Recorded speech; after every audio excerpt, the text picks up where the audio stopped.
एक का नाम अक्षय है, दूसरे का नाम रोहन है. Akshay is very good at problem solving, लेकिन doesn't come from a B2B background as well. Has 3 years of experience. Rohan like mediocre problem solver, लेकिन 3 साल से B2B SaaS में घिस रहा है उधर ही. Who do you select? Akshay. Any day, without a thought. Having good mentors and managers can either fast track your career or dampen it. First advice that I got from my mentor at Microsoft was learn how to say no. Annually he made 1 crore as profit, but his life was damn bad. I mean, he would work day and night, and he said, I do not have time to spend that money. Yeah. So rather than learning everything about something, you learn something about everything, and essentially then you can go deep dive when you need to. Amazing. And if you would describe IIM experience in one word? I would say a lot of learning, that's all. So was it the course or was it everyone around you? How would you reduce smoking in the country? Smoking in the country. Yeah, that's my problem solving kind of question that I do with in interviews. In my interviews. I mean, मेरे दिमाग में चल रहा है एक candidate जो बोल रहा है प्रधानमंत्री सुट्टा बंद करो योजना. एक टाइम पे सॉफ्टवेयर डेवलपर्स का बबल बस्ट हुआ था.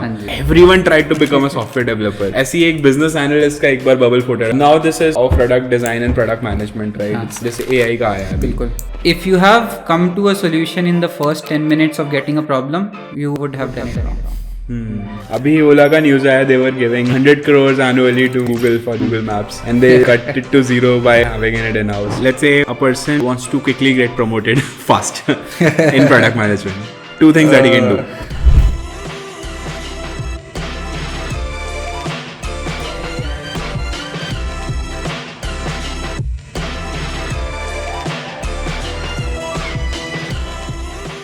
Hello everyone, welcome back to Making Sense yet again, another special episode. We have Bharat here joining us. He is someone that I've been following on LinkedIn since a long period of time. He's been a product leader in our space. And I've been trying to reach out to him for multiple different reasons, but now he's finally here on our podcast to share his insights. Bharat, do you want to quickly introduce yourself? Sure. Hi everyone, I'm Bharat. I'm a product manager converted from an engineer. I'm currently working as a director of product at Jovio. I love solving problems, and that's why I'm kind of working as a product person. I hope a lot of your experience kind of, help people reflect on their journey, learn from you. So we'll begin. Sure. So before starting anything, I did a lot of research on your background, and it really felt a lot of interesting topics there, right?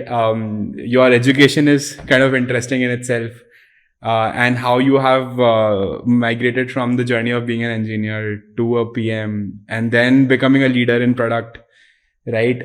You have had experiences in B2B segment. You've done consultation as well. So that's a huge lot of things to unpack right over there. We'll go into things one by one, but let's start with your how did you start? Like, so what has been your early education like? Sure. So I think I always since my childhood had an interest in maths and science. So like every other person in the country, I ended up becoming an engineer. Joined IIT Guwahati, did my course in computer science and engineering. I love coding. I still do. You give me a chance, I'll actually get on in front of a system and start coding. So that happened, worked with Microsoft for a couple of years, enjoyed that a lot. And then by some freak accident landed up at IIM Calcutta. That freak accident. Yeah. Nice. That was an accident and a choice. I mean, guys, there are people who land in IIMs by accident. Sure. Yeah. So that happened. And then I think once I graduated, another accident led me to consulting. Did not like it much. And essentially once I was planning to move out of consulting as a career, that's where kind of I sat down and, put my problem solving hat on and decided to do product management as a career. So yeah, that's a very, very brief of my kind of how I ended up into product as a journey. I can go into specifics. Sure. So I have done the research. I will start bombing questions on you, and then you can go ahead with your answers. So very interestingly, right, as you mentioned that maths and science motivated you to go into one of the prestigious colleges in India. And I think that followed maths and science. Maths especially is a lot of problem solving in itself. Yes. So let's try to unpack your engineering journey, because I want the audience to understand, what goes into the mind when you go into an engineering aspect of it, and then maybe going on to the product bit of it. So let's start from engineering. What was the motivation factor for you to go into engineering background? Was it money? Was it just interesting topics, or was it the big MNC company, Microsoft? Multiple, anything at all? Got it. So I think I'll break that down into two parts of my engineering journey. Right. Once was getting into the college. Second was getting out of the college. Right. I think getting into the college. Right. As young as 17, most of the decisions were made by parents, the parents rather than yourself. Right. That's the story of half of the people out there. Yeah. So what I knew was I wanted to do engineering because as I mentioned, right, I love maths and physics a lot. I think the decision was very logical. I reached out to a few folks, figured out which branch is the hottest. Hottest in terms of like? I think it was a mix. I think it was placements predominantly. Yeah. So predominantly placements only. So which branch is the hottest right now? And that's what my priority order was, right? So that landed me to IIT Guwahati as a com science engineer, as a com science engineering course. While getting out of the college, again, I think the idea was, because I had graduated, I loved engineering and com science engineering, to be fair, wanted to work and start as a software engineer. And again, I think if I could land a prestigious company like a Microsoft or a Google, that was the key. Right. So it was, I think, predominantly, doing good work and money, obviously. Yeah. So that was the motivation factor for you to drive into a company like Microsoft. But any views that changed after joining Microsoft? No, I think experience at Microsoft was amazing. While the money was a factor, but you realize the value of a company like Microsoft once you're there, and more so when you leave. So I never realized how much have I learned while I was there. But once I left Microsoft and started doing different things, I could feel those smaller learnings which you don't appreciate at the time, how much they have kind of helped me along the way, right? So for instance, during my MBA, a lot of what we were taught around management, I had used it in some form or shape at Microsoft, right? Or one of my managers or leaders had exhibited those behaviors or those, theories in practical in the life. So for me, like, MBA was like twice or thrice as enriching as other folks, because I could correlate to a lot of that theory to my experience at Microsoft, right? And I think one incident comes to my mind where, I did a training when I was in Microsoft around managing teams in different kind of situations, right? So when you have a new team that is formed, how do you manage that? Versus when the team is kind of delivering well, it has gelled well, it has been some time, how do you manage well? So there were kind of 4 different models of that. And to my surprise, that was literally one chapter in one of my courses in MBA. So that's the power of being in a company like Microsoft. The other thing that I got to do at Microsoft was drive entire kind of small projects on my own. So probably the first set of my product learning or product kind of hands-on experience I was able to get at Microsoft.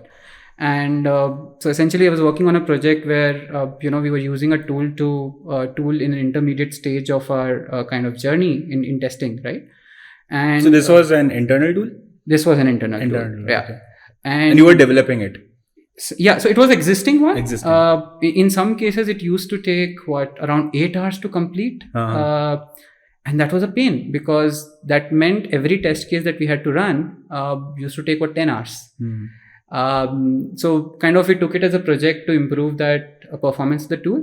And I kind of worked with a lot of different teams who were using that tool internally, a lot of different stakeholders, including dev, QA, leadership, to figure out what needs to be done. And that's where I think I truly built or transformed a product right from core, right? Got it. And inherently, I was using some of the principles that I learned later about product management. So these instances about the same project that we're talking, right? The internal tool. As an engineer, I mean, people really expect, as a fresher that too, people expect that they will be given task to code. Yeah. Right. So, but I feel you had a conversation with many stakeholders. Was it something around that? What problem you're facing? What test cases you are trying to solve, and how much time it is taking? And then you came to the problem, the solution, or was it the any other way around? No, I think so. The problem was identified, right? Because when the test cases were running, it was taking a huge amount of time. So everyone was aware of the problem, but like with product management, right? The problem and the problem you solve are two very different things. So the idea was from there, it was up to me to figure out what smaller, minute problems that happen, that are there in the tool that needs to be solved, and how to solve them.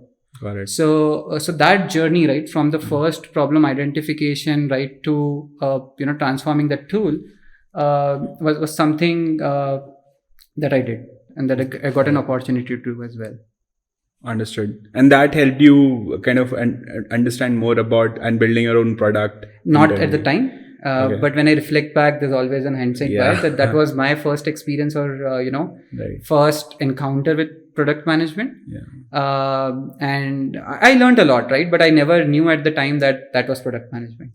I've seen these a lot. A lot of folks who works in these MNCs which are developer first, like Google, Microsoft, right? I have seen them while they are in the company. The only thing that they love about the company is the food.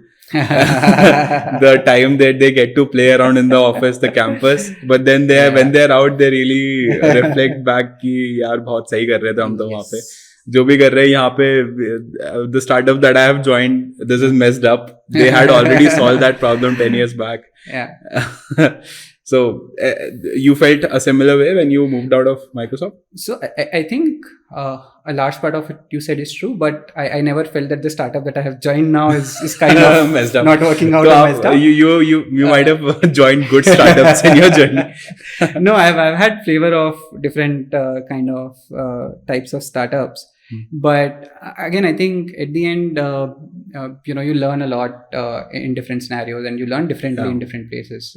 It all boils down to learning. Got it. And from Microsoft, I mean, what kind of developer were you? Like, were you the one who, I know I have to get this task done in a month.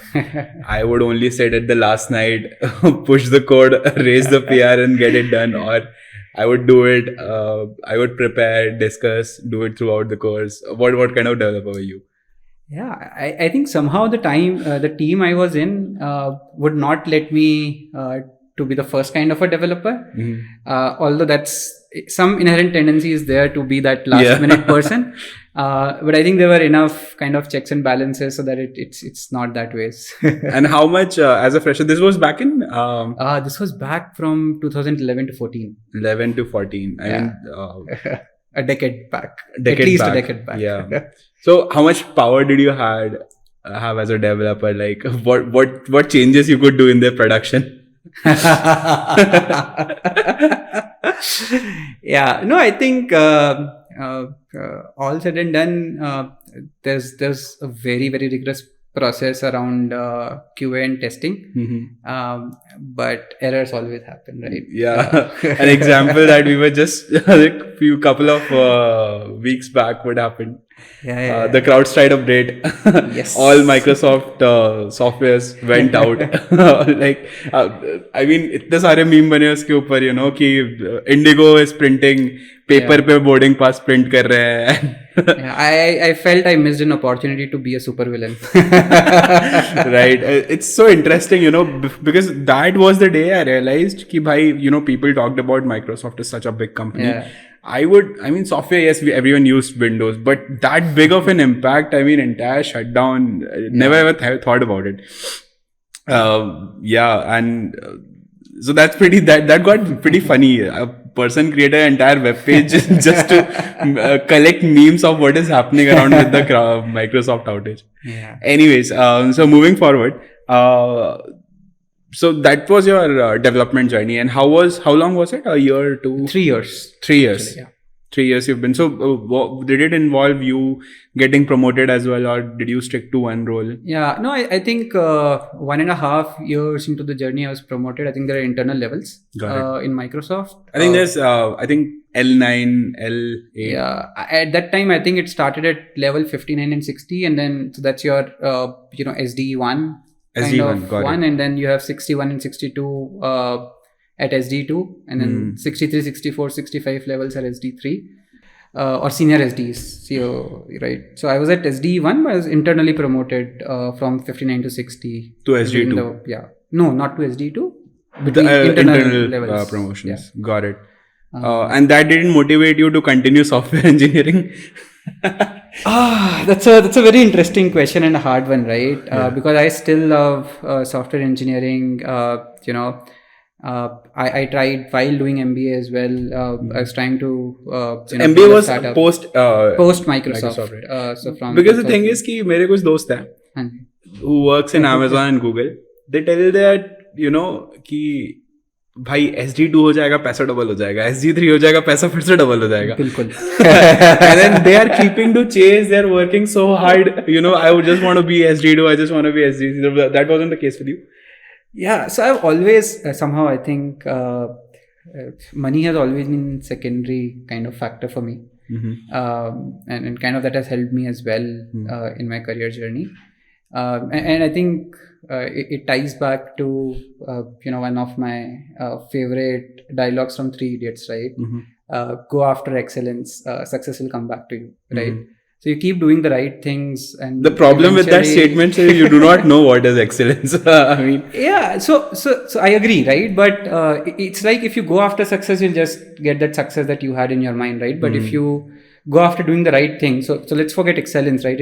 What I meant was just keep doing the right thing, and I think things fall in place. There might be hard times, but eventually, kind of things. By right thing, you mean solve the right problem, or? Yeah, I think it's everything, right? It's your soft skills, it's your kind of intent, motivation, right? Your mind has to be at the right place to be there, right? So, for instance, the decision to get into MBA, right, financially did not make sense, as you rightly kind of saying, right? Because whatever I was earning at Microsoft, and after 2 years, whatever I would have earned, the average package post MBA would have been either same or slightly lower. So there was like a 50% chance that I would be financially worse off after my MBA. But at the same, and I will lose 2 years worth of salary as well, right? I would have earned. Correct. So short-term decision making, financially it would not have made sense, right? But what I knew was that it would be a lot of learning, a lot of exposure, and probably a right step towards my to where I wanted to be in my journey, right? So I wanted to start up my own venture, and I knew the learnings that I would get from there, the exposure, the connects that I would get from there will go a long way in kind of. So that was your motivating factor. Yes. Makes sense. So now, I'm sorry, I was driving too much into money, but that's fine. Got it.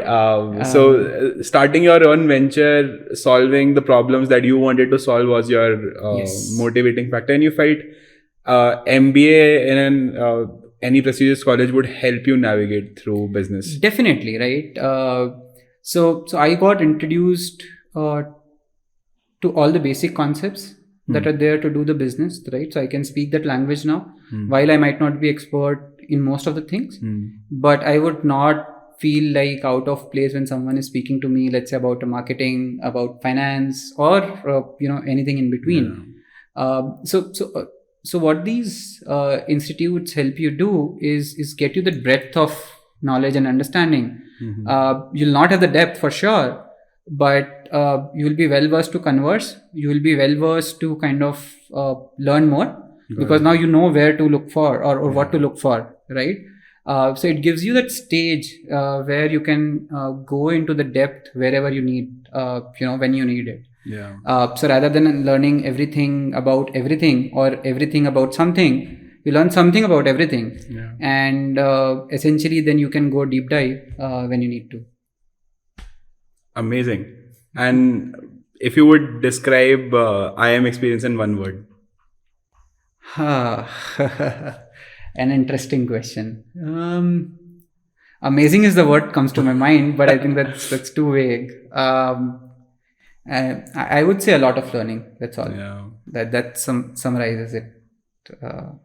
So was it the course, or was it everyone around you in that whole journey, and what everyone was trying to do, achieve? I think it was courses, definitely. And I'd taken some very, very interesting courses. For instance, we had a course around management through films. So every class used to be 3 hours, where first 2 hours you'll just watch a movie, and then 1 hour you'll discuss about what you learned about management from that movie.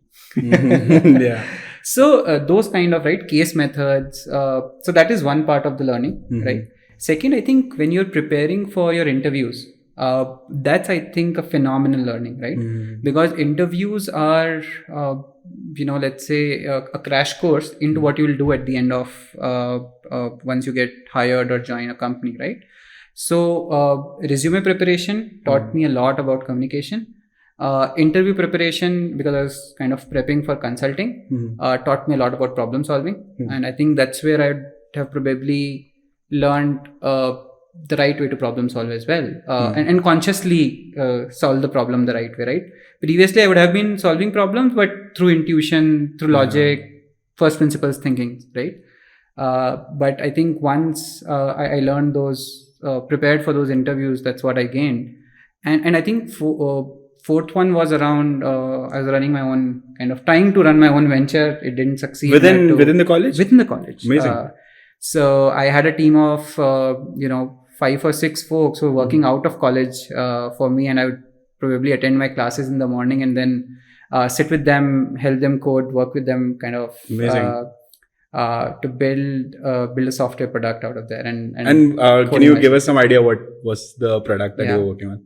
So the venture was trying to be a technical consulting firm, but providing, let's say, a senior architect kind of person to the company. So this was targeted at tier 2 cities, where there are a lot of businessmen who had a lot of ideas in and around tech, but they did not have the know-how to build the tech, right? So we were working with one of the schools based out of my hometown, Kota, and the entrepreneur wanted to venture into building a e-learning solution for their school and then expand it to further schools, right? So I took up that project, acted as their kind of developer / product / architect, and built a team for them, and then built the product for them. Good. So you kind of controlled everything from what kind of product do you want, how it looked, developing, delivering everything, and then the cost management bit of it. Yes. Everything in it. So the end consumer just had to give you money and they could sit tight, and maintenance and everything was. Yes. So, and you continued this even after IIM? Not really. There were financial constraints and other challenges. I could not figure out a way to scale that up. Yeah, it's a big problem with services like these to scale things up. It heavily depends on, the workforce. Yeah, and I think that I did not even try, because theoretically, when I was formulating the strategy, right, I was not sure if it will scale up, right? Because it was very easy to copy. There was no more. That's what I realized after 1 year, 1.5 years. So it ended up becoming like a outsourcing project. Yeah. So someone trying to outsource from you, and you are outsourcing from someone else. So I earned, I was building it. Okay. But basically, like I was the vendor that they outsourced to, right? Rather than like a Got startup it. that I could grow and scale. Got it. It ended up becoming just an outsourcing project where our client outsourced to us essentially, right? Got it. And I think the reason was that I could not figure out a mode where someone else could not copy that model like 1 year down the line, right? Or ideas on how I would retain that talent that will build all of this. So it's not really kind of strategy that I was able to figure out that will work with this kind of a model, and that's why I kind of did not attempt to scale it up as well. Plus, there were financial constraints. Yeah. So And this was the time when you were still in college. Yes. Still, you would try to figure out financial constraints, scaling things up. I mean, it's pretty amazing. Just a story that I wanted. So I travel sometimes. I went to Coorg and stayed in a hostel. Going in a hostel is always amazing. You meet new people. So there's one person who had his own consultation firm, similar to what you were planning to do, but I saw his life was, so this guy, he made, I think annually he made 1 crore as profit, but his life was damn bad. I mean, he would work day and night. He had like 30 people reporting to him, flat hierarchy. It's not scary. And he said, this is the max I could grow this to. I can't go more than 1 year. And he said, I do not have time to even spend that money. Yeah. So I'm coming in a hostel and working to spend that money. Amazing. So, any interesting stories apart from learning about startups from IIM? I think a lot of stories. We're gonna unpack here. Yeah. So I think there was this course called Management of Change, right? And I think I'll emphasize back on doing things right when I was mentioning, right? And this professor was also a believer, so I was able to get away with doing the right thing. Essentially, this was a course called Management of Change, and Management of Creativity. So essentially, we were trying to understand what it takes, to build and expand a creative venture or a creative experience, right? So one of the projects as part of that course was to build a video and essentially write like a debrief of what went into building that video, right? So it was just understanding the creative process and creative journey that typically people have. So somehow I don't know why, but I decided to do it individually while it was a group project. The professor agreed to it. And the idea was that you have to go out and shoot the video. But because of the constraint that I was already running a startup, I was cooking my food as well for a large amount of time for almost my entire journey in college. I did not have time to go to city, which was probably an hour away, maybe shoot a video. So what I ended up doing was I just ended up making a video out of screenshots and other videos on the internet. And then write that report, which was the core of it. And professor liked it. I think I was the last to submit this project even after the deadline.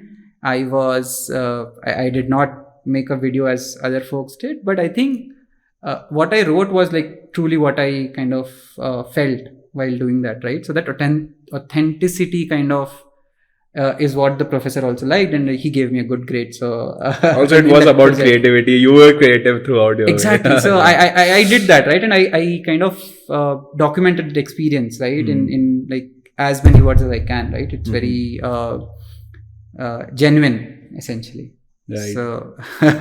So, I mean, these days it's pretty democratized, right? How IIM, whatever course that runs in IIM, people are opening up so many B schools online to teach, dissing IIM and MBAs. But anyways, I don't want to go into that depth of it. But since you had benefited a lot from MBA and IIM, any couple of courses or few courses that you recommend that people should definitely, if not going through an IIM, at least try studying about them, just like you did for management of creativity? Yeah, I think there is this one course that we do. I'm not sure whether something similar exists outside. It was called Management of Self, right? And the whole idea was to understand yourself, introspect of who you are and what you enjoy, probably what you would love doing. And that's one thing that a lot of us miss, right, in our journeys, or at least understand that a lot late in our lives. It's very important to know who you are and what would you want to do, because that shapes and that should shape what you're doing right now. So what we did as part of that course was write our own autobiography for a good 2 months, and then the teacher would analyze that and probably do a psychoanalysis with us to figure out. So it's a very enriching experience for a lot of folks, and because they get the chance to sit back, think about their lives, what has happened, what are the interesting events that have happened, and how they have shaped themselves. Because your past will always impact how you react to situations, how you behave, what you like and what you don't like. So very, very important to know who you are. Amazing. This is the first time I'm hearing about such amazing courses out of IIM, because I can't relate to it. I've not done an MBA, but I'm kind of counterpart comparing in my head with engineering. And in engineering, you are just thrown in a battlefield, try to understand things on your own. Yeah. So it's I think also a factor of what you wanted to achieve out of that college, right? While a lot of folks have certain goals about maybe getting into certain companies, getting into certain professions, if you go there, then you'll probably end up taking those courses, and then probably if you are into marketing, you will just do a lot of marketing.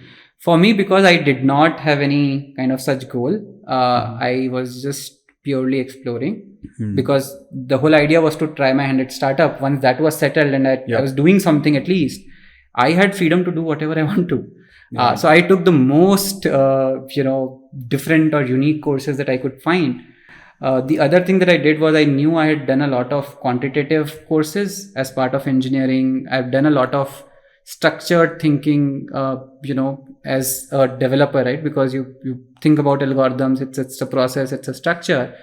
So I decided I'll took all the qualitative courses while I'm doing it. Those are some pretty amazing courses. I never knew ki IIM mein, as I mentioned, ki engineering mein you are just thrown out in the battlefield to figure out things on your own. It's rather यहाँ पे बहुत ज़्यादा ऐसे specific courses है, जैसे as you mentioned, to understanding the self, creativity. Any और कोई IIM की amazing story आपके पास है कुछ share करने के लिए? I think the most amazing story probably is how I got in. By an accident. Accident turned into an opportunity. So that's very important to do in life. Life will throw things at you. You turn them into opportunities. So I was in a bad phase in my life. Probably rock bottom. Personally, there's some issues.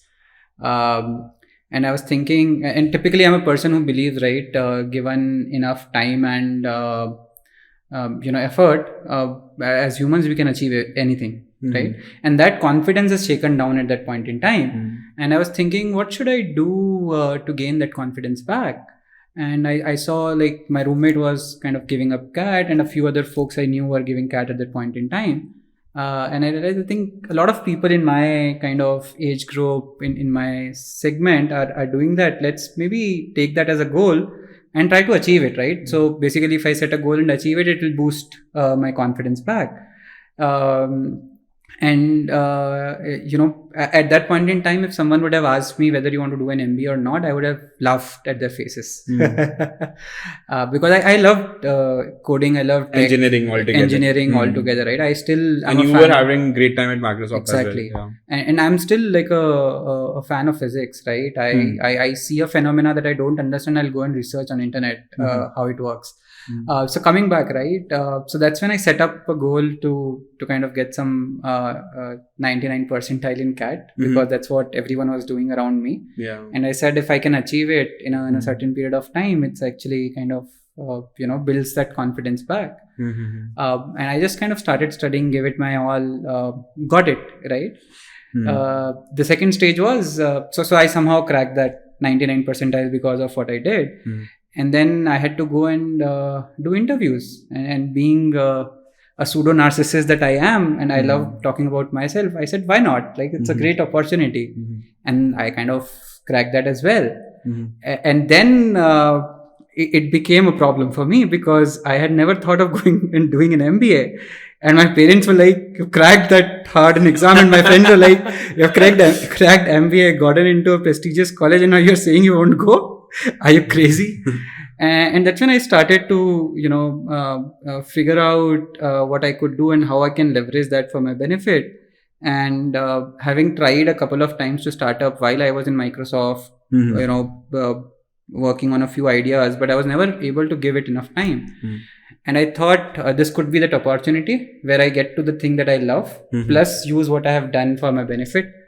And that's when I decided I'll go, try my hand at a startup and see what happens. So that's how I kind of ended up in IIM. In IIM Calcutta. Got it. So you had that वो वाला phase जो शादी के just 2-3 घंटे पहले रहता है कि भाई I committed myself, but करना चाहिए कि नहीं, is this the right person? नहीं, I never committed, right? So it's slightly different. In your head you might have कि भाई it requires I had committed only till giving CAT and getting that 90%. That's the exact commitment. I never wanted to do beyond that.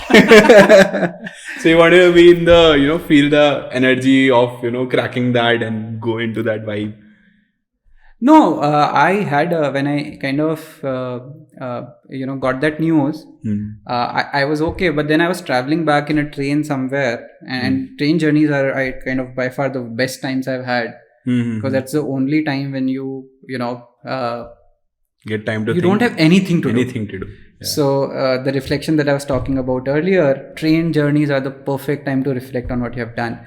So just thinking about what it would mean, and I kind of realized what it means at that point, and it hit me, and I cried out of happiness, what it meant for me. So yeah, I think it was a lot of emotions there as well. Amazing. Speaking of train journeys, yes, I mean, I'm not, I have myself done a lot of train journeys. It's a different experience altogether. I mean, the flight experience can't match it. No, it doesn't. So, even back in IIT Guwahati, I used to travel from Kota to Guwahati, right? That's a 48-hour scheduled train journey. 48 hours, oh my god. That means 2 days and 2 nights altogether. You must have had a lot of time. क्या activities देखी है आपने train? So and it would take at least 52 hours, to reach there. And mostly all of us from Kota who were there in that batch used to travel together. So, we used to play a lot in trains. Hand cricket. A lot of things. Cards, hand cricket, whatnot, right? We used to do morning walk and evening walk. So there were outside of, so there were specific stations when the train would stop, and we knew it, right? Because the schedule was fixed. And evening it will probably stop at Varanasi or something for at least half an hour. We will get out of the train, we'll do 2 rounds of train from front to back and come back, because that's the only time you move while in trains. So we have played all nights, played cards all night, disturbing a lot of folks around. But yeah, those were fun times. Amazing. I mean, train journeys are so unique in itself. Today, if I travel in a flight and I see a kid crying, I get irritated. But in train, I mean, you can see everything. One kid is just peeing over the window. Some families, 20 people are eating puri sabzi. कोई aunty आम लेके आई है घर से, सब आम खा रहे हैं. It's a unique. Yeah. Every single that box of the lower seats combination. It's a different story altogether in itself. And I have had experiences of traveling in overcrowded trains where you can't even sit. To the most luxurious journey, but I think it's something different every time. Yeah. Stories come from those kind of places. Never in a flight where you just sit for 1 hour, 2 hour, apna gaane suno nikal jao. Amazing. And so that was pretty interesting to know about how you got into the IIM journey. How about we dig in more into? So I want to dig more into now your phase of understanding product management, landing in there, right? Right. And your journey of becoming a leader in that space. Can you just shed some light on it? Sure, yeah. So I think I ventured into product management when I decided to quit consulting.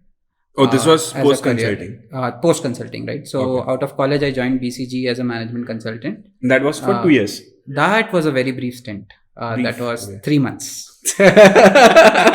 You surely didn't like consulting then. Yeah. So out of the 5 stints I've had, 3 of them have been 3 years or more. Yeah. And 2 of them have been 5 months or less. Mhm. So basically, if I don't like something, I'll probably move on very, very quickly. So you get a realization so fast? Yeah, I did. I've done it. Like I got that realization twice. क्योंकि usually companies में join करने के बाद KT में 2-3 महीने निकल जाते हैं. हाँ, but you understand a lot during that period, right? So with BCG it was different, right? I had a very, very great experience during my intern. So I had interned with them. And I had gotten a PPO. But the experience was slightly different when I joined. I never wanted to do consulting, but I was pushed into it a bit because I got an intern. And during intern also, I tried and spoke to a lot of folks. कि यार करना चाहिए कि नहीं करना चाहिए. And one of the persons or mentors who I kind of respected a lot told me, यार interns होती हैं experience करने के लिए, right? So go experience it. It's okay if you don't want to do it, but there's no harm in trying, right? Interns are meant for that. So I kind of like that logic, got and did an intern. I liked the work and the project I did there. And that's when I kind of accepted the PPO, though I should not have had in the hindsight, because I really didn't wanted to do consulting. So yeah, I think so. Once I decided to move out of consulting, I was trying to figure out what to do. And I had like 10 different options in front of me, and was trying to marry what I have done in the past and what I want to do in the long run to come up with the right career path for me, right? Because that's where I was actually changing my careers, right? So that's where I figured out, right? Product management fits right well because there I could use the skills that I had kind of learned or gathered while being in tech and software development, married with the business skills that I learned in MBA and slightly in consulting. It also kind of aligned with my long-term goal because I wanted to start up. As a product manager, you get to do a lot of breadth of tasks, right? And own things independently. So you knew about these things, or you got to know about these things? I knew these things. I researched those things. You researched. Yeah. Because the difference between, your generation and our generation is that, for me as an example. Generation. Decade is a generation. I feel old. Do you count yourself as a millennial or a Gen Z? So that's surely, surely a generation. So हमारे time पे क्या हुआ कि bubble burst हो गया. जैसे एक time पे सॉफ्टवेयर डेवलपर्स का बबल बर्स्ट हुआ था. Everyone tried to become a software developer. कोई गांव का कोई बंदा है जो थोड़ा भी उसको इंटरनेट देख लिया, उसने उसको बोलना है सॉफ्टवेयर डेवलपर बनना है मेरे को. ऐसी एक बिजनेस एनालिस्ट का एक बार बबल फूटा था, डेटा एनालिस्ट का. Now this is of product design and product management, right? So we are a part of that era where we got to know that there is an opportunity that exists that we can seize. And it just got it started. Just AI का आया. बिल्कुल. But your time, it wasn't as. It was not. It was just growing. I think there were early signs that it will become the next big thing. Big job. But it was not yet at that level. So yeah, I think I researched a lot. I had read a couple of books during that phase. I did a few courses just to get a feel of what product management would mean and entail. And that's when I had these realizations, right? I would be able to use this. So no mentors in that journey? Move to product management, no. So you had to figure it entirely. Yeah. But do you suggest people to have mentors to even start about in product management? Definitely, right? I think even I had a few folks that I spoke to. They gave me a lot of good advice, but probably not who I've been in touch with for long, right? Because I had to get those informations, right? I think mentors are a very, very important part of your journey. Having good mentors and managers, in your career, can either fast track your career or dampen it. I surely have an experience of being dampened. So yeah, and I think that's where, right, in most of my experiences, I've had the opportunity of very, very good managers and mentors, right? To the tone where, let's say, for instance, in Microsoft, my manager was more worried about my promotion than myself. And he was actually preparing me for the journey. So there was this instance where, he had to make a promotion case right about when I left. And I was working on a project. I had almost completed it with one of my juniors. And there's this another project comes up. So I kind of tell my manager that, the junior resource is actually well versed into this. He has caught up. He has done a lot of work. He can actually wrap this project now. It's in a good state, and I can move on to the next project. And then he tells me, no, Bharat, I want you to close this project.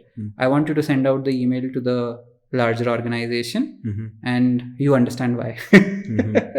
That was right before my promotion. So he had, he was such a good manager that he had the best interest of his reportees in his mind. He was planning their promotion even before they they thought about it. So if it was someone else, not a good manager, not a good mentor, I would probably have not gotten the promotion. Someone would have convinced me I've performed the worst out of the lot, and I would have accepted, because I'm typically more self-critical. So even in one of the instances, the same manager convinced me in my first review that I had gotten a rating of below expectations, right? I was not meeting expectations, and I agreed to him. And then he later tells me that I've gotten I've exceeded expectations. I was like, okay. He played you. So he played me. He played me with a poker face. So if it were any other manager, he would have gotten away by giving me a below expectations, and it would have ruined my career, right? Similarly, I had very good mentors in Microsoft, in BCG, in Jovio, and elsewhere. And they've always helped me figure out how to navigate things. And that small support, right? Even if it might not be a full-fledged mentorship, you're speaking to them on a regular cadence or something, right? It's just those small gems of wisdom that you get from them, and that kind of help you, succeed. And do you think these instances accumulates and help you build what you are today? Yeah. Let's say if some associate comes under your definitely they reporting to you. Yeah, definitely they do, right? The first advice that I got from my mentor at Microsoft was learn how to say no. And pretty famous quote, yeah. The value of that advice I have realized now more than ever, because in Microsoft things are still kind of set, planned, moving in a linear fashion, right? But when you jump into the chaotic world of startups, that's where the true value of saying no evolved. And that kind of I had that realization of that value once I was in this project at Jovio, which was kind of a bit kind of very fast paced and not going in the right direction. And when we kind of sat back and looked at what went wrong, I realized that we were too distracted, trying to do too many things. And since then, I think it's been 2 years, I've been trying to work through and socialize that, you have to have more focus and less distractions in your life. That's the only way to build good products, or only way to not screw up.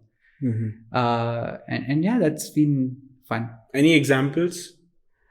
Examples of Nothing that comes to my mind right now. So again, it's very small things that happen in On a your day-to-day on a day-to-day life, basis. right? Very simple things like you're asked to take one more thing and A feature request. CEO से आ रहा है कि भाई ये feature बनाओ अभी चाहिए ये डेमो में दिखाना है something on that. that's a whole different thing to navigate and a very important skill to learn. Because in most startups, CEOs are very passionate, very driven. They would want it all, right? So they will definitely come with requests, and those requests are set in some hypotheses.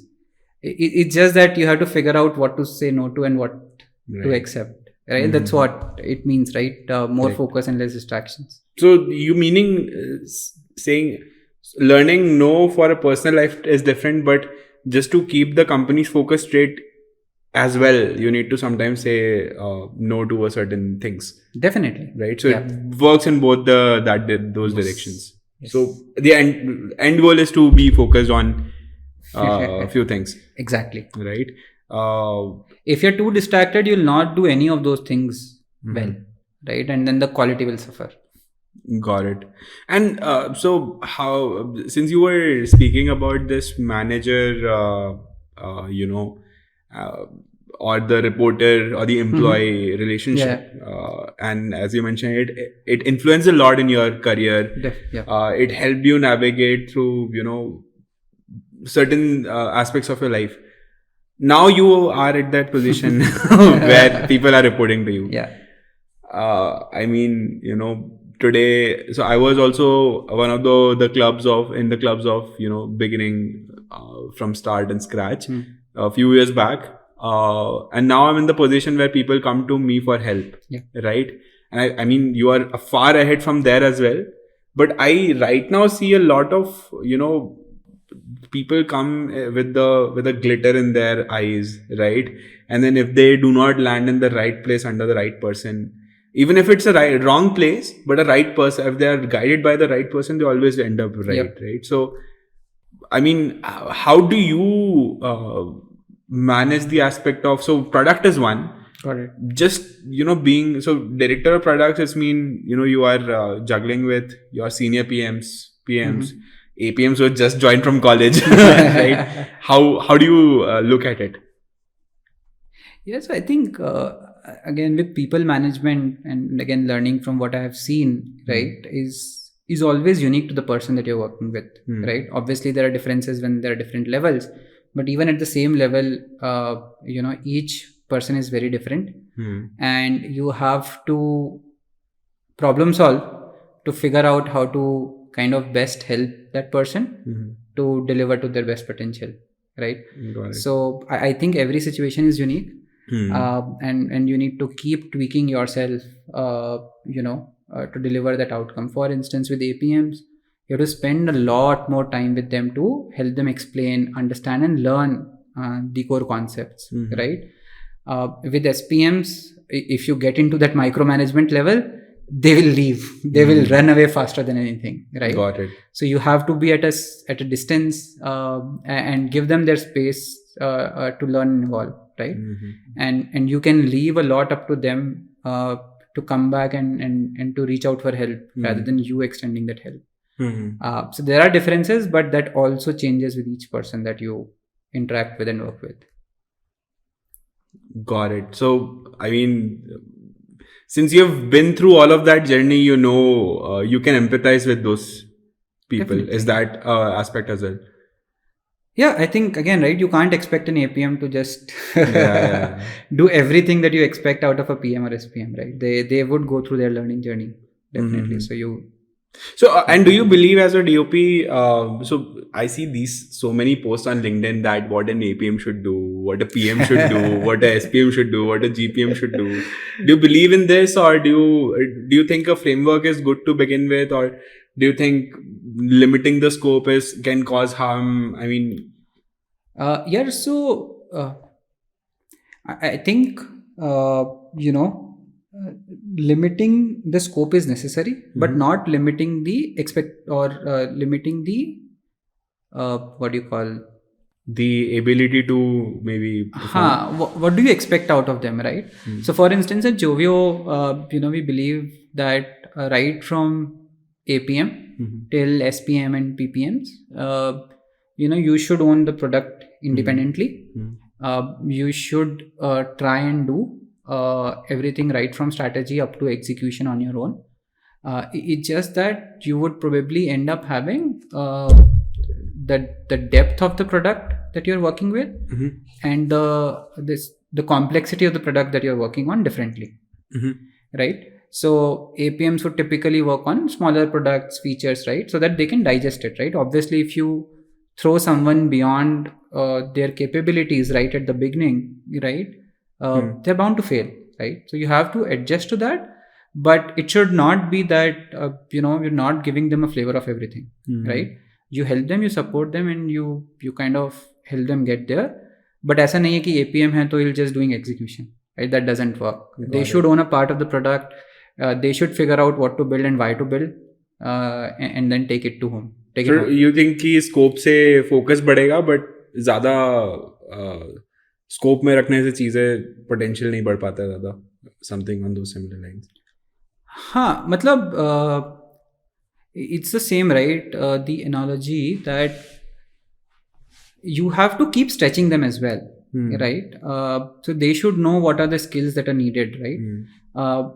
But if you throw to them a very complex problem, now they're learning two things, right? They're trying to understand and build on the capabilities they don't have. For instance, they're not very good at strategy to begin with, let's say, right? So they have to focus on that. Plus, the problem that they're solving is equally complex. Correct. So now they're distracted, right? Where to spend their most energy on. But if, let's say, we have at least taken care of the problem, it's a simpler problem. You solve that, you build your confidence. So you can focus on the other skills that are needed, right? You take help, you learn from there. And then once you've solved that, you've built their confidence, right? You kind of start moving to more and more complex problems. You grow and evolve, right? But you're taking the flavor of everything at least. So, I'm focusing on this entire section because a lot of our audience will be, who are beginning, and they would be looking forward to a leader telling about, what you think about APMs, how do you think they should perform. So, any story about, a good APM and a bad APM maybe that you can share? Yeah, not stories, but I think what I have believed, right, because of that bubble that you were talking about, a lot of people want to do product management. They kind of get trained because there's a lot of content on how to crack interviews and how to get into product management. But they don't, strengthen the core that is needed to build product management, right?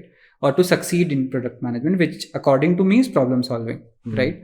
If you can't solve the right problems the right way, you will end up not succeeding in product. And when I say problem solving, it's the whole gamut of thing, right from asking whys, understanding the problem, deep dive into the problem, breaking down the problem, to first principles thinking and critical thinking, and that's the core of everything. And that is a very, very hard skill to learn and master, right?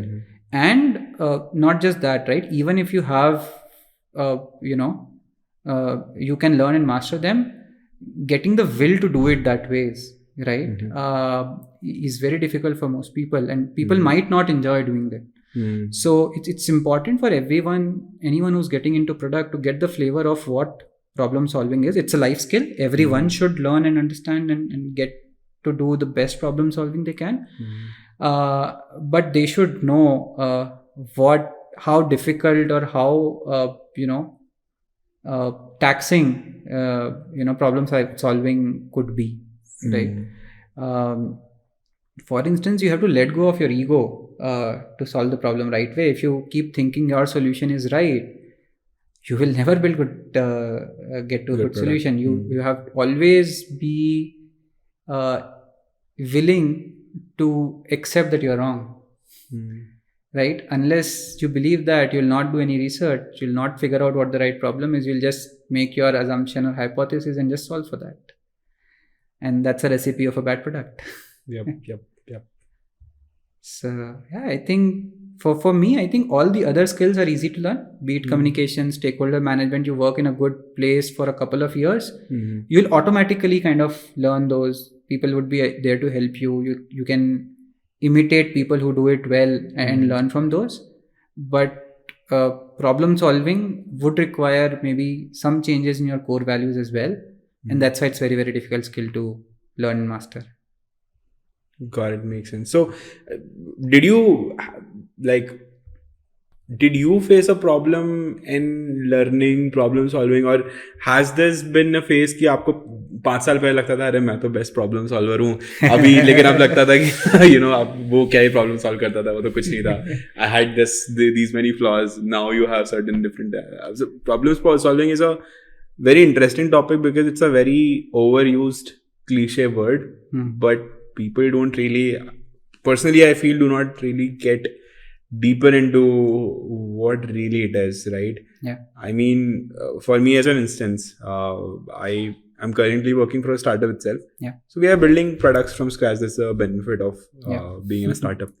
I mean, बहुत ज़्यादा बार क्या होता है कि we as product managers get, even if situation doesn't want us to, we often get mixed into the things like कि भाई developer से पूछना कि चीज़ें कब पुश हो रही हैं, स्टेक होल्डर मैनेजमेंट, राइट, सबको अपडेट करना. But at the core of the day the CEO comes in and asks कि ठीक है, ये जो तुमने स्पेक लिखा है इसका यूज केस कहाँ है? तुमने लिख तो दिया है फीचर, तुमने कॉम्पिटिटिव स्टडी कर लिया है, तुमने क्या बोलता है, तुमने अंदर से बात कर लिया है कि क्या सबसे इजी एफर्ट एस्टिमेशन डाल दिया है, प्रायोरिटी कर ली है, बट तुम कौन सा यूज केस सॉल्व कर रहे हो, किस कस्टमर ने तुमको बताया है, right? And then as you were speaking in the initials of a podcast की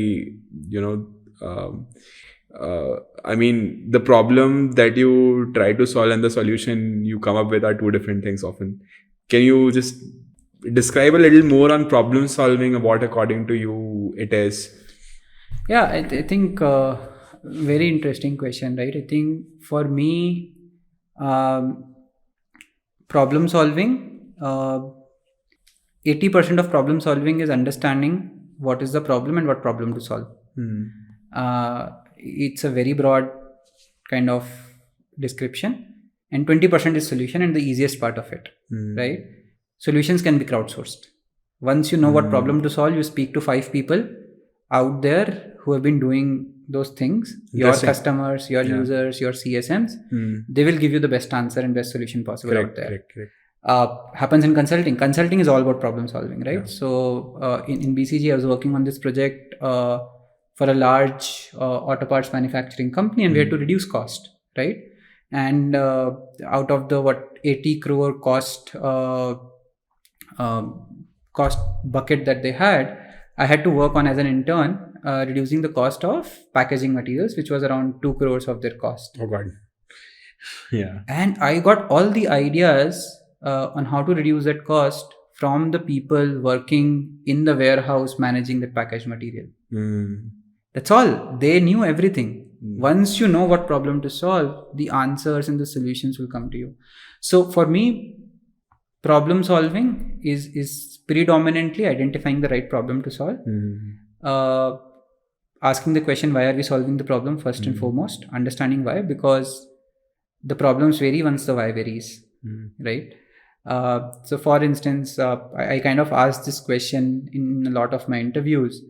How would you reduce smoking in the country? Sorry? How would you reduce smoking in the country? Smoking in the country. Yeah, that's my problem solving kind of question that I do with in interviews. In my interviews. It's pretty amazing.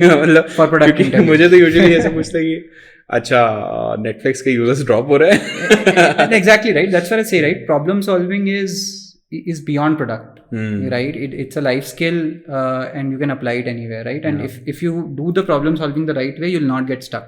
Got it. Right? And again, there is no right answer. It's about your approach to that problem solving, right? So in that question, if you ask me why are we doing it, I can tell you key elections are coming in 2 years, and I want to use that as so it's like government is asking you to do it, right? You are part of PMO. That's the context. So one answer to why could be that the elections are coming in 2 years, and I want to have something to show for a certain vote bank of mine that we have reduced smoking, right? So the solutions that you could come up would be very different, rather than saying that it's a pandemic or endemic that has been increasing in the country. It has had very bad health influences or impact on the citizens, and we want to do it for the overall benefit. It's like use campaigns citizens, as right? Yeah. And that's a long-term goal. So I want to do it long-term, but it has to be irreversible. So first one, you can come up with very reversible solutions to just show the impact, because that's the goal of that or the objective of that task or problem, right? In the second one, you'll have to really think through and come up with solutions that can have a long-lasting effect. Correct. So the most important thing of problem solving is understanding why. If you are not thinking about the why, you might get the right problem and right solution, but most probably or more often than not, you'll also end up getting wrong problems and wrong solutions. After understanding the why, it's important to break down the problem and know which part of the problem to solve, making some assumptions and hypotheses, right? If we go into product, this will boil down to understanding users and use cases, and ability to do it using first principles, right? Even if you don't know anything about the problem, like in the case of smoking, make some educated guesses and assumptions and solve for it, right? And for an instance, candidate who you're interviewing has never smoked entire his life. Might never know about it. But they would have seen people smoking, they would have read about smoking, they can make educated guesses, and it's important to communicate those guesses, right? Makes sense. So the other thing, important thing that comes up is be aware of your assumptions. A lot of the times we are not aware of the assumptions that we have taken in that approach, right? And that leads to catastrophe. So the example, in this example, right, most people inherently end up assuming that smoking means cigarette smoking. But I could change it to mean BD smoking. I could change it to mean maybe pot smoking or illegal substance smoking. Vape. Right? Yeah. So unless you ask that question and clarification, or at least mention that assumption that you have taken, you might end up solving the wrong problem again. Right? I see where you're getting this. It's more about, identifying the real problem, rather than, trying to come up with solutions. Yes. Amazing. That's a nice hook to it. If you have come to a solution in the first 10 minutes of getting a problem, you would have done it wrong. More often than not. So do you think it's a general practice? Like, is it a company practice to build, or is it an individual practice to build? It's a practice to build for every person who wants to be a product manager and every product manager, right? Or not even that, right? Even in your real life, these things help because, for instance, in my journey, I was talking about like how do you manage your reportees, right? Correct. That's problem solving. Yeah. Everything in life boils down to problem solving, and if you master this skill, no matter what role you are you will go a long way. Right? Engineers do problem solving, right? Some of the concepts that we have relating to problem solving, like the RC analysis, comes from engineering, right? That they have been being used by engineers since a long time. That's important for us to use as well as product managers. Got it. A lot of learning for me as well. So taking a little rather funnier aspect to it, what are the most absurd answers you have got for this? I mean, मेरे दिमाग में चल रहा है candidate जो बोल रहा है प्रधानमंत्री सुट्टा बंद करो योजना. Something on those notes. I have gotten some very good and some very funny kind of examples or answers as well, ranging from linking cigarette smoking to Aadhars. Imagine you're going to your BD shop and he asks you, पहले आधार दो, बाद में मिलेगा सुट्टा. It's like saying कि अब हमारे note में chip लगी हुई है नए नोटों में. Yeah, to building fully fledged apps where people would just register that they have smoked. But I'm just imagining the radius of ideas that you've gotten from young people. Oh my god. And some of those ideas have been amazing, right? People do borrow from what they have read, what they have learned, right? So I think some of the best ideas have been to ban smoking after a certain age of people, right? Or people born after certain years. Some of the countries have implemented it. It works, right? But yeah, I think interviewing is in itself a good learning experience as well. Amazing. So let's. I just want to dive deeper a little more into the kind of industry that you're in right now. Okay. I belong to the same industry, which is B2B SaaS, right? How does it feel as a product person to be in B2B SaaS? Because people everywhere that you go on LinkedIn as well, people are just talking about selling to end consumer, empathizing with end consumer, right? No one talks about businesses, right? So, couple of things, right? Very interesting question. Uh, Both B2B and B2C are very different, to say the least, right? Uh, B2C is a very different ball game, a very different skill set, and very different style of product management that you would need, right? You would have a lot more data to work with. You can make more data-based inferences and decisions. You have a lot of easy access to competition. Imagine you're working for Swiggy, you would know in and out of how Zomato works, right? Or how Zomato looks for the end consumer, right? And I think easier to get insights on users, right? And more difficult to make money out of in the short run, right? It's a long-term game. Typically, with B2C companies, you have to burn a lot of money to get the right set of consumers and then monetize on them. Yeah, it's at least a 10-15 years journey, right? If not more. B2B SaaS, it's different.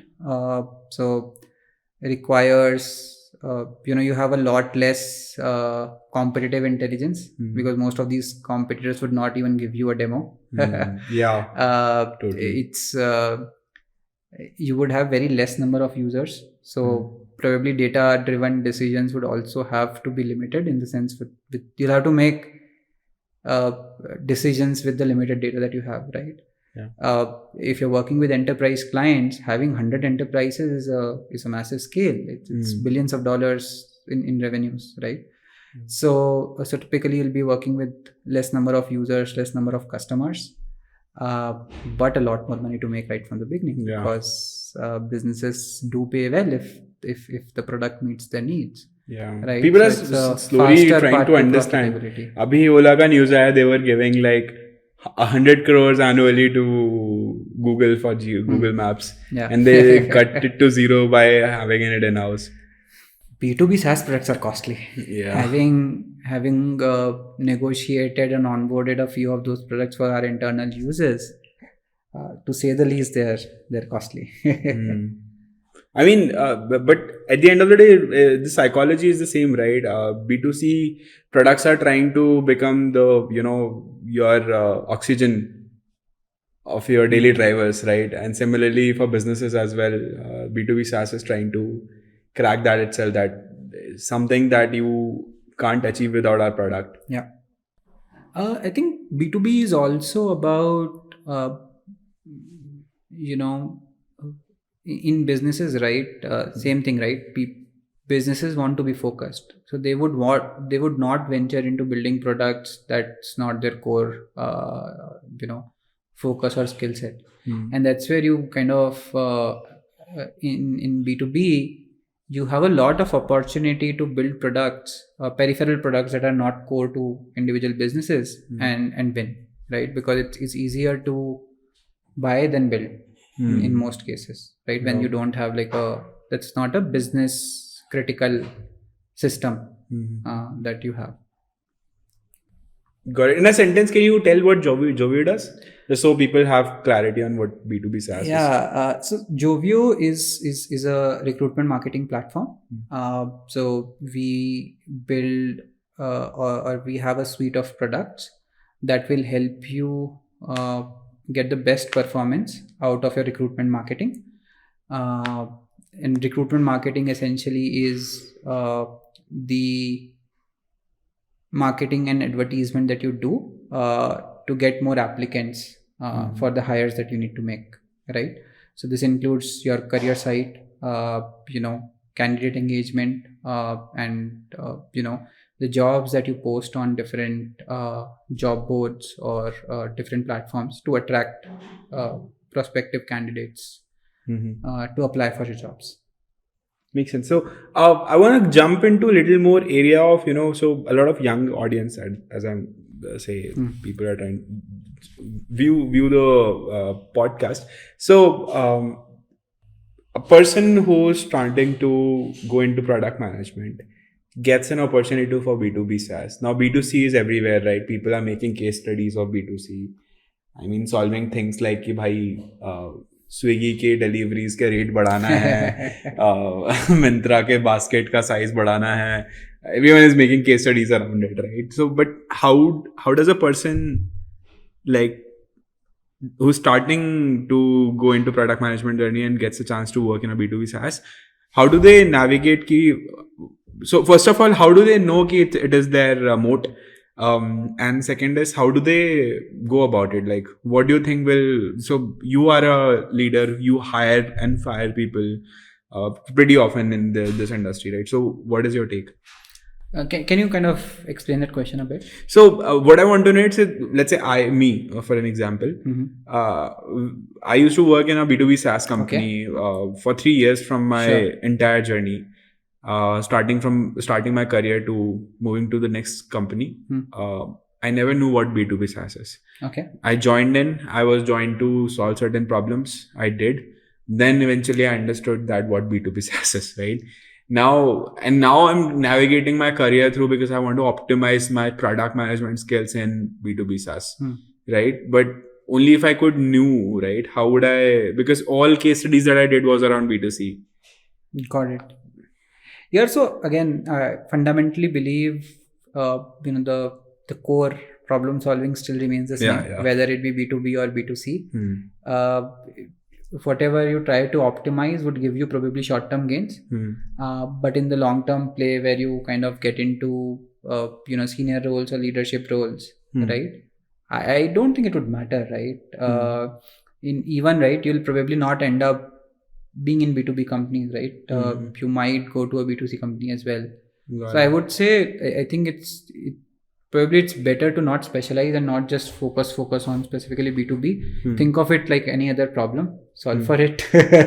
Makes sense. And learn the nuances. Got it. So you would, given a chance of having two candidates, let's say, एक का नाम अक्षय है, दूसरे का नाम रोहन है. Akshay is very good at problem solving, like it doesn't come from a B2B background as well, has 3 years of experience. Rohan, like mediocre problem solver, like in 3 साल से B2B SaaS में घिस रहा है उधर ही. Who would you select? Akshay. Any day, without a thought. But that wouldn't you think कि उसको सिखाने में बहुत time जाएगा, cost आएगा? And then the problems the way he would solve he might not know the process around B2B SaaS. That's what, right? He's good at problem solving.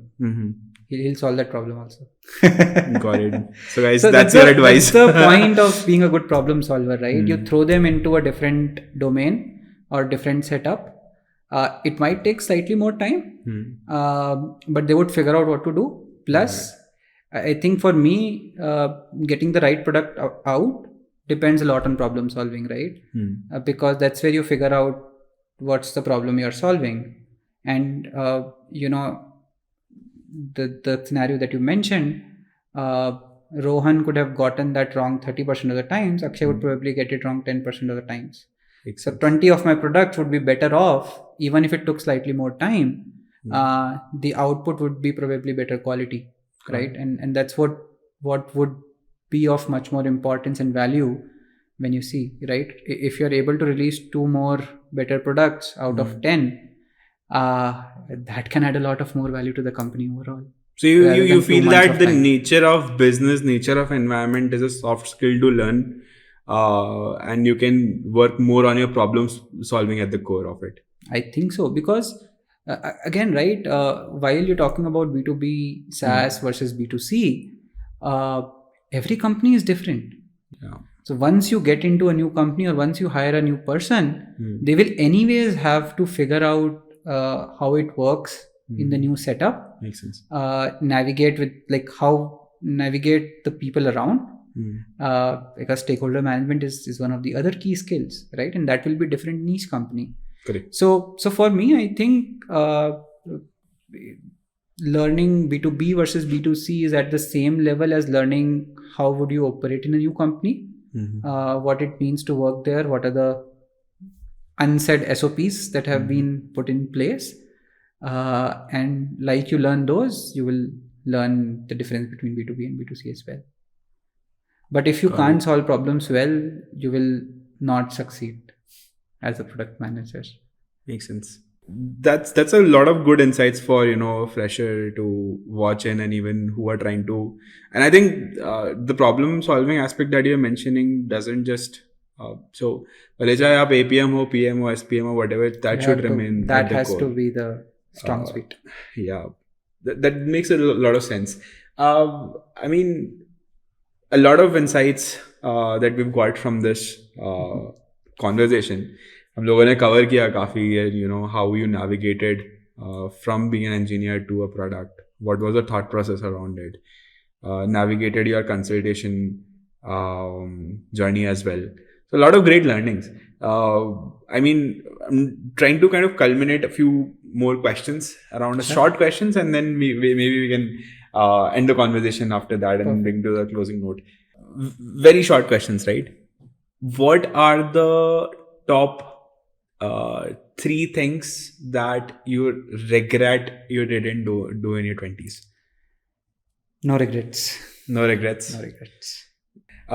Next question is, in your entire corporate journey, one person that you hate the most. I don't want you to take the name, but what was that you hated the most from that person? One of my managers got me to work for 4 more weeks when I was not supposed to on a project after resigning. So after resigning, I would have been let go, and the last 4 weeks would have been just to get the KT done. But I was actively working on the project, and I was never told that's about a pain. it. Yeah. 3 things that you feel, 3 things that you did at the right time. That's why you are where you are. Very interesting question. 3 things that I did at the right time. I think it can be personal, it can be career, it can be anything. It's an interesting one. I've never thought about it. Yeah, let's move on to the next one. Probably I'll think about it and come back to it later. Okay. So you might have traveled a lot, right? The best place that you have traveled to, according to you? Maldives. Did you go? Hands down. Did you go there with your wife? I did, but the wildlife and the marine life there, amazing. Can't even I can't even, right? If you give me a chance again, I'll fly there tomorrow. Oh, amazing. With your wife or alone? Even alone. So, क्योंकि मैंने सुना है bachelors के लिए नहीं है वो जगह. Yeah, so it's not a party place. But if you're a nature lover, I think there'll be only a few destinations will come even close or better than Maldives. अच्छा, तो अभी पेट्रियटिज्म के लिए लक्षद्वीप नहीं प्लान कर रहे हो? Yeah, so patriotism is one place, but truth is truth. Yeah. I don't think, and I have not been to Lakshadweep, so I'll probably go and figure it out on my own. But from what I have heard and seen, the wildlife at Maldives is much better than what we have at Lakshadweep right now. Got it. That's the reality. Got it. So let's say a person he's a fresher, wants to quickly get promoted fast in product management. 2 things that he can do. I think launch a high impact feature. Yeah, and talk about it a lot. Visibility. Yeah, makes sense. Any hostel story from IIT or IIM? Any very weird story? Hostel story. Weird one. So I used to cook when I was in IIM Calcutta, Mhm. and somehow I think everyone knew and everyone was helpful. Mhm. And I think I had a huge fridge, 160-liter fridge in Oh my God. in my room, because I was cooking daily Hmm. my own meals. So whenever, and I think during our first year, there were some incidents where all the electronic appliances were banned. Hmm. So when there were inspections happening, Hmm. so whenever there used to be inspections, I used to get a call from someone telling me that inspections are going to happen. I used to lock my room, and I was Hmm. out of my room for the entire day Mhm. till the inspection was going on. Amazing. Sitting out somewhere in library trying to figure out what to do. Just being out to avoid that inspection. Great. Amazing. So, I mean, those were the questions. Do you want to go back to the three things question that you did at the right time that led you where you are right now? Yeah, I think obviously, I think one is the two colleges Mm-hmm. that I did when I did.